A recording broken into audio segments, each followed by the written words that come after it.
আমাদের এবছরের স্পেন ভ্রমণের অন্যতম আকর্ষণ ছিল অসাধারণ রোড ট্রিপের আনন্দ আর স্পেনের বিখ্যাত শহর এবং সেই সঙ্গে ফুটবলের প্রাণকেন্দ্র বার্সেলোনার ক্যাম্প নু স্টেডিয়াম সহ তাদের অসামান্য মিউজিয়াম দেখার অভিজ্ঞতা।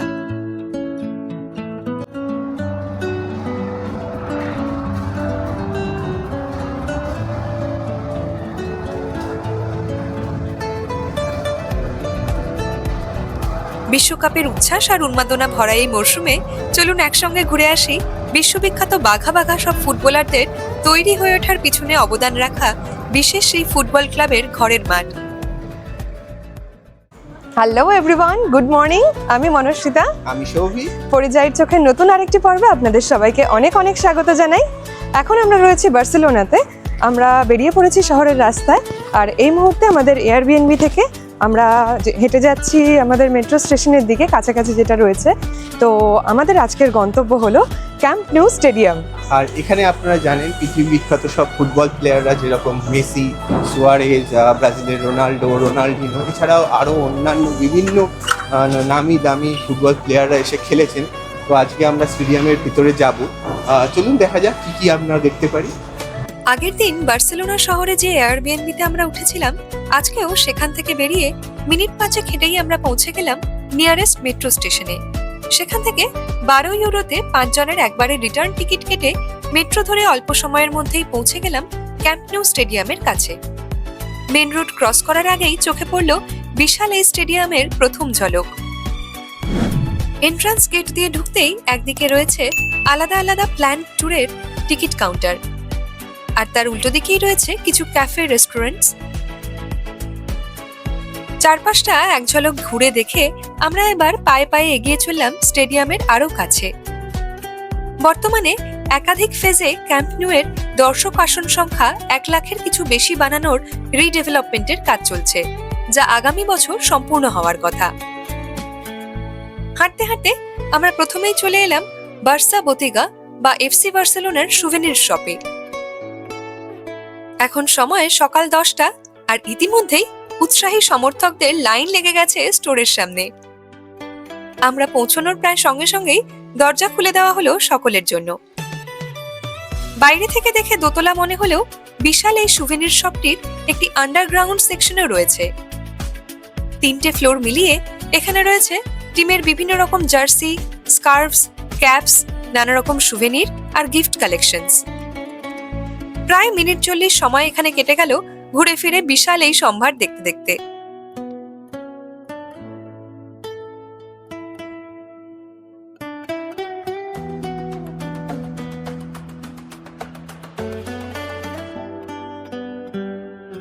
আমরা ঢুকে পড়েছি ক্যাম্প নু স্টেডিয়ামে। এখন আমরা চারদিকটা ঘুরে ঘুরে দেখছি। একটা স্টোর দেখলাম যেখানে সমস্ত প্লেয়ার্সদের জার্সি এগুলো রাখা রয়েছে।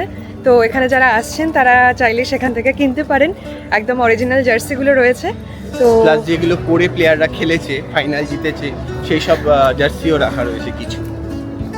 সুভেনির শপ থেকে বেরিয়ে এবার সবাই পৌঁছে গেলাম উল্টো দিকে দর্শকদের জন্য অপেক্ষা করে থাকা বার্সা ইমার্সিভ ট্যুরের এন্ট্রান্স গেটে। প্রসঙ্গত, এই ইমার্সিভ ট্যুরের জন্য আগাম টিকিটের দাম শুরু হচ্ছে 28 ইউরো থেকে। এই এন্ট্রান্স গেটেই আমাদের হাতে ধরিয়ে দেওয়া হলো একটি কিউআর কোড, যেটি স্ক্যান করে সেই লিংকের সঙ্গে হেডফোন কানেক্ট করলেই দর্শকদের পছন্দের ভাষায় শোনা যাবে এই ইমার্সিভ ট্যুরের বিস্তারিত বিবরণ। বেসিক এন্ট্রি ফি ছাড়াও দর্শকদের জন্য এখানে রয়েছে আরো বিভিন্ন রকম সুভেনির কালেকশনের আয়োজন, এবং অবশ্যই সেসবের জন্য আলাদা করে পেমেন্ট করতে হবে। আরেকবার টিকিট চেকিং সেরে অবশেষে আমরা ঢুকে পড়লাম ইমার্সিভ ট্যুরের মূল অংশে। প্রথম হলটিতে এফসি বার্সেলোনার বিভিন্ন ম্যাচের নানা মুহূর্তের ছবি ফুটে উঠছে বড় বড় স্ক্রিনে। অন্যান্য দর্শকদের সঙ্গে আমরাও একে একে ঘুরে দেখতে লাগলাম একটার পর একটা হল। এক দেওয়ালে চোখে পড়ল 1939 সাল নাগাদ ফুটবল ম্যাচে ব্যবহৃত পুরনো মডেলের ফুটবল, কলম, হাতে লেখা নোট, রেফারির আই কার্ড এবং জনৈক খেলোয়াড়ের জুতো, যেগুলি আজও ধরে রেখেছে অতীতের ছোঁয়া। আরেক দেওয়ালে স্মৃতি হিসেবে ধরে রাখা আছে বিখ্যাত ডাচ ফুটবলার ইয়োহান ক্রুয়েফের খেলোয়াড় জীবনে ব্যবহৃত জার্সি, গ্লাভস সহ আরো কিছু জিনিস। অন্য দেওয়ালে রয়েছে পরবর্তীকালে তার কোচ হিসেবে সাফল্যময় জীবনের আরো কিছু মুহূর্ত।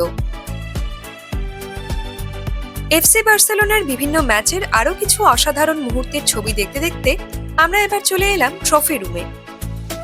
এখানে এসেই বিভিন্ন টুর্নামেন্টে জেতা দারুণ নামি দামি সব কাপ আর ট্রফির কালেকশন দেখে প্রত্যেকেরই চোখ ধাঁধিয়ে গেল।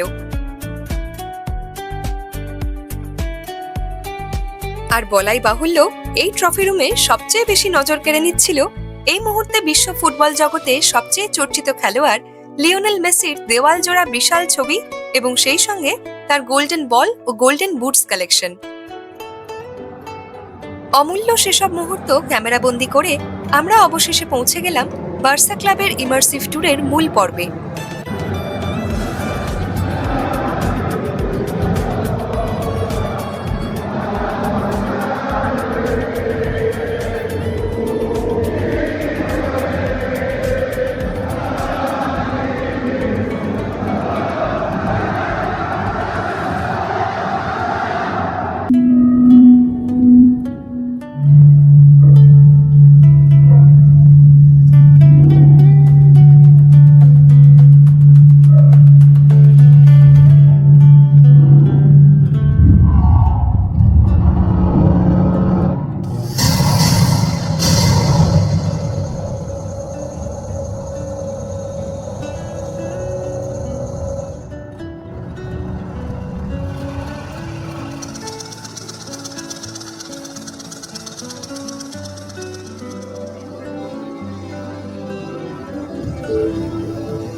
বিশাল হলঘরের সমস্ত দেওয়াল জুড়ে বসানো 360 ডিগ্রি স্ক্রিনে ফুটে উঠল এফসি বার্সেলোনার প্রাক্তন এবং বর্তমান মেন্স অ্যান্ড উইমেন্স টিমের বিভিন্ন খেলোয়াড় এবং সমর্থকদের নানা অবিস্মরণীয় মুহূর্ত।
সত্যি বলতে ফুটবল নিয়মিত তেমন দেখা না হলেও এই ভিডিওটি দেখে গভীরভাবে যেন আমরা অনুভব করতে পারছিলাম সারা বিশ্ব জুড়ে এই খেলার প্রতি দর্শকদের উন্মাদনার পারদ কতখানি চড়তে পারে।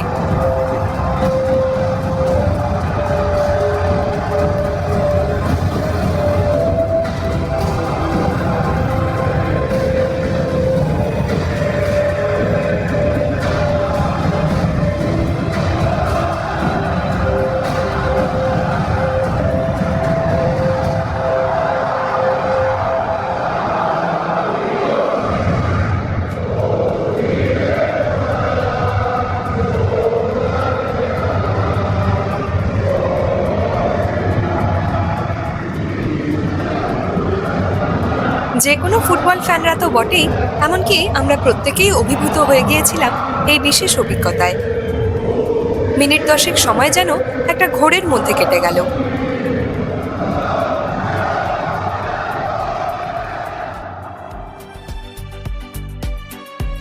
এক্সিট গেটের আগে একপাশে রয়েছে বার্সা ভার্চুয়াল ড্রিম নামে আরেকটি সেকশন, যেখানকার প্রবেশ মূল্য আলাদা। উৎসাহী দর্শকরা এই সেকশনটিও ঘুরে দেখতে পারেন। এখান থেকে বেরিয়ে আমরা এবার চলে এলাম ভিউ পয়েন্ট থেকে স্টেডিয়ামের এক ঝলক দেখার জন্য। কিন্তু এবার বেশ হতাশ হতে হলো আমাদের। ক্যাম্প নিউ স্টেডিয়াম দেখে আমরা এখন বেরিয়ে যাচ্ছি। এখানে সব মিলিয়ে আমাদের দারুণ একটা এক্সপিরিয়েন্স হলো এই ইমার্সিভ এক্সপিরিয়েন্স শোটাতে। বিশেষ করে একদম শেষের যে অডিও ভিজুয়াল শোটা ছিল, সেটা ছিল একদম গায়ে কাঁটা দেওয়ার মতো অসাধারণ এক্সপিরিয়েন্স। কিন্তু একটাই দুঃখ থেকে গেল, সেটা হলো আমরা ভেবেছিলাম আমাদের টিকিটে আমরা গ্রাউন্ডেও ঢুকতে পারবো, একদম কাছ থেকে দেখতে পাবো গ্রাউন্ডটা। কিন্তু এখন আপনারা দেখতেই পাচ্ছেন এখানে অনেক রিপেয়ারিংয়ের কাজ চলছে বলে আমরা এখানে ঢুকতে পারলাম না।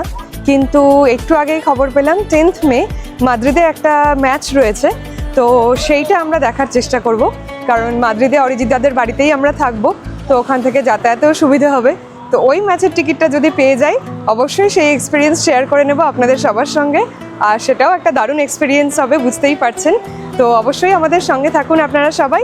এখন আমরা এখান থেকে বেরিয়ে যাব আর আমাদের এয়ারবিএনবিতে চেক আউট করবো, কারণ 12টার মধ্যে ওখানে আমাদের চেক আউট টাইম রয়েছে। তারপর ওখান থেকে আমরা চলে যাব বার্সেলোনার সি বিচে, সেখানে অনেকটা সময় কাটাবো। আর তারপর ওখান থেকে গাড়ি চালিয়ে সোজা আমরা চলে যাব মাদ্রিদে। ফিরতি মেট্রো ধরে আমাদের এয়ারবিএনবির কাছে পৌঁছে সোজা চলে গেলাম খাবার কিনতে। সারা স্পেন জুড়ে মার্কাদোনা নামে একটা সুপারমার্কেট চেইন রয়েছে, যেখান থেকে এখানকার লোক গ্রসারি শপিং করে। আগের দিনও আমরা এখান থেকেই সমস্ত খাবার তুলেছিলাম। তো আজ যেহেতু আমরা বার্সেলোনা থেকে মাদ্রিদের আবার সেই রোড ট্রিপটা করবো, আগের দিনের মতো ফিরে যাব, তো সেই জন্য আমরা আমাদের খাবার দাবার তুলে নিলাম। গাড়িতে যেতে যেতে মাঝে মাঝে ব্রেক নিয়ে নেব, বা গাড়িতে যেতে যেতেই খেয়ে নেওয়া যাবে। তো সেই জন্য আমরা এখন এখানে শপিংটা সেরে নিচ্ছি। আমরা এয়ারবিএনবি থেকে বেরিয়ে পড়েছিলাম গাড়ি নিয়ে বিচে যাব বলে, কিন্তু আনফর্চুনেটলি এখন বেশ জোরে বৃষ্টি পড়তে শুরু করে দিয়েছে। আর ওয়েদার চেক করে দেখলাম এখন প্রায় সন্ধ্যে 7টা পর্যন্ত এখানে ভালো রকম প্রায় 80% বৃষ্টি দেখাচ্ছে। তো এখন সি বিচে গিয়ে লাভও নেই, ভিউ তো ভালো পাবোই না।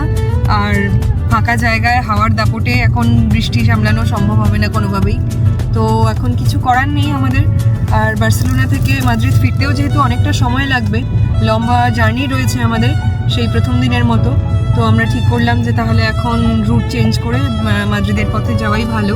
তাহলে আমরা কিছুটা আগে বাড়িতে পৌঁছে যেতে পারবো, একটু রেস্ট নিতে পারবো। হ্যাঁ, 6 আওয়ার্স লাগবে প্রায়। তো সেই জন্য আমরা বেরিয়ে যাব এখন বার্সেলোনা থেকে।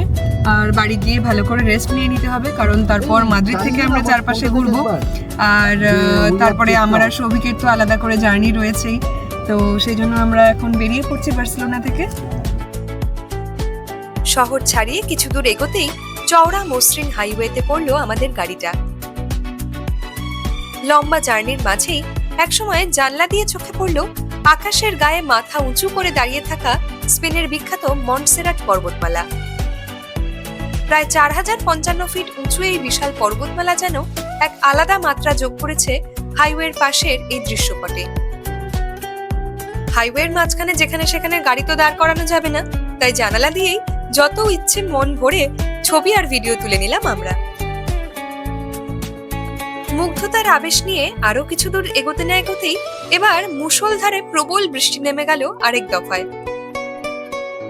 পাহাড়ি জঙ্গলে পথে এগিয়ে চলেছে আমাদের গাড়ি, আর এদিকে বৃষ্টির দাপটে গাড়ির সামনেটা প্রায় ঝাপসা দেখাচ্ছে কয়েক ফুট দূর থেকেই। ফুল স্পিডে ওয়াইপার চালিয়ে কিছুটা কমিয়ে দেওয়া হলো গাড়ির গতি। বেশ খানিকটা পথ পাড়ি দিয়ে রেপসলের একটা পেট্রোল পাম্প দেখে ব্রেক নেওয়া হলো গাড়িতে তেল ভরার জন্য। এখানে বেশিরভাগ জায়গাতেই রয়েছে সেলফ সার্ভিসের ব্যবস্থা। স্পেনে এখন তেলের দাম রয়েছে 16 ইউরোর আশপাশে। নতুন করে দম নিয়ে আবার আমরা রওনা হয়ে পড়লাম সবাই। আকাশ এবার পরিষ্কার হতে শুরু করেছে ধীরে ধীরে, আর সেই সঙ্গেই রোদের উজ্জ্বল আলোয় ফুটে উঠতে শুরু করেছে স্প্যানিশ হাইওয়ের দুপাশের অসাধারণ সৌন্দর্য। যেতে যেতে একসময় চোখে পড়ল আমাদের বর্তমান ঠিকানা নেদারল্যান্ডসের মতোই মাইলের পর মাইল দাঁড়িয়ে থাকা অসংখ্য উইন্ডমিল। বার্সেলোনা থেকে মাদ্রিদ যাওয়ার পথে মাঝপথে রাস্তায় আমরা একটা জায়গায় নেমেছি। এটা একটা গ্যাস স্টেশন। তো চারপাশটা অসাধারণ সুন্দর, আপনাদেরকে দেখাচ্ছি। আমাদেরও একটুখানি ব্রেক নেওয়ার দরকার ছিল, একটু হাত পা ছাড়ানোর দরকার ছিল, কারণ অনেকটা সময় টানা আমরা একভাবে বসে আছি। হালকা বার্সেলোনাতে যেরকম দেখছিলাম অসংখ্য বৃষ্টির কণা ধেয়ে আসছিল আমাদের গাড়ির দিকে, আর এখন রোদের কণা চারদিকে। সত্যি তাই, চারদিকটা অদ্ভুতভাবে চেঞ্জ হয়ে গেল। হ্যাঁ হ্যাঁ হ্যাঁ, সেটা দারুণ দারুণ। আপনাদেরকে দৃশ্যটা দেখাই এবার, দেখুন। সামনে যত দূর চোখ যায় দেখা যাচ্ছে হালকা ঢেউ খেলানো স্প্যানিশ ল্যান্ডস্কেপ। মাঝে মাঝে কিছু চাষের জমি, বহু দূর পর্যন্ত বিস্তৃত নীল পাহাড়ের সারি, আর একপাশের ব্যস্ত হাইওয়ে। কিছুক্ষণ পর ওই রাস্তা ধরেই আমরা আবার এগোবো মাদ্রিদের পথে। হাত পায়ের জড়তা কাটিয়ে চাঙ্গা হয়ে আবার রওনা হয়ে গেলাম 5 জনে। গল্পগুজবের মাঝে মাঝেই গাড়ির জানালা দিয়ে দূরে পাহাড়ের মাথায় মেঘ, বৃষ্টি আর রোদের খেলা দেখতে দেখতে একসময় মাদ্রিদ পৌঁছে গেলাম আমরা। তবে স্পেনে আমাদের বেড়ানো কিন্তু এখনো অনেকটাই বাকি, আর তার মাঝেই রয়েছে ইটালি ট্রিপের একটা প্ল্যান। অতএব সেই সমস্ত ভ্রমণে আমাদের সঙ্গী হতে হলে আপনাদের অবশ্যই থাকতে হবে আমাদের সঙ্গে। আর পরিযায়ীর চোখে বিভিন্ন জায়গাগুলি দেখতে আপনাদের কেমন লাগছে তা আমাদের জানাতে ভুলবেন না যেন। সেই সঙ্গে লাইক, শেয়ার, কমেন্ট এবং সাবস্ক্রাইব করে আরো উৎসাহ দিতে পারেন আমাদের। তাহলে আজ আসি, খুব তাড়াতাড়ি আবার দেখা হবে পরবর্তী ভিডিওতে। সবাই খুব ভালো থাকবেন, সুস্থ থাকবেন। Until then, tata.